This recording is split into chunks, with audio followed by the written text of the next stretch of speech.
បាទអីនេះលេខទូរស័ព្ទនិងលេខ Telegram បាទមានការអីឆាតតាម Telegram បាទឬក៏ទេមកសិនក៏បានបាទថ្ងៃទី26ខែ10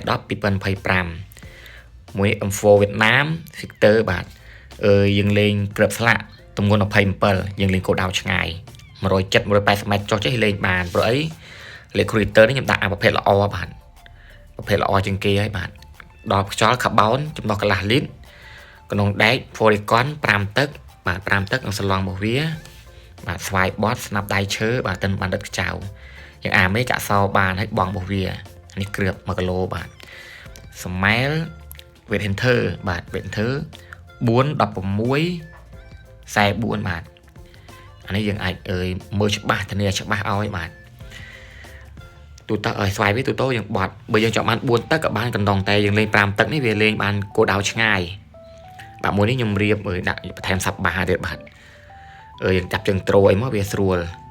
បើយើងចាប់ទៅនេះវារៀងគៀកបើយើងចាប់អីមុខនេះមកវារៀងស្រួលយើងសេរីមួយនេះខ្ញុំរៀបទុកលេងខ្លួនឯងដែរបាទព្រោះអីដល់ខែយើងលេងហើយ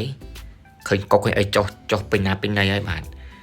ហើយមួយនេះយើងគ្រឿងល្អទាំងអស់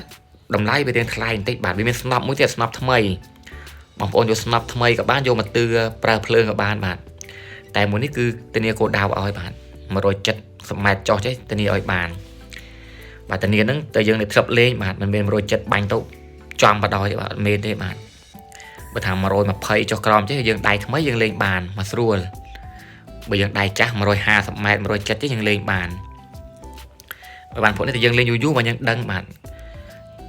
ចម្ងាយណាយើងបាញ់លេខម៉ាន់ហើយយើងលេងមួយរយៈ 4-5 ថ្ងៃយើងស្ទើរដែរយើងអាចលេងគោលដៅឆ្ងាយបានបាទនេះថតក្នុងបន្ទប់រៀងងឹតអត់បានយកចេញក្រៅបាទមួយនេះអវ៉ាន់មានស្រាប់ទៅរៀបរួចមកសំមិញតេះហើយបាទរៀបរួចតេះហើយថតវីដេអូឲ្យថ្ងៃនេះបាទមើលរូបរាងពេញរបស់វាបាទអត់មានម្ចាស់ទេបាទព្រោះឯតម្លៃវារៀងខ្ពស់បន្តិចខ្ញុំរៀបគ្រឿងល្អបាទមានការអីតាក់ទងតាម Telegram លេខ63នេះមកបាទជាមើលតនេខ្ញុំនឹងជិះម៉ូតូទៅរកបាញ់សัตว์តែមួយរយៈនេះរវល់ជ្រត់ស្រូវបាទចាំមើលជ្រត់ស្រូវរួចទៅរកបាញ់ធ្វើវីដេអូចែកបងប្អូនមើលបាទនេះសូមមានតែប៉ុណ្្នេះសិនបាទ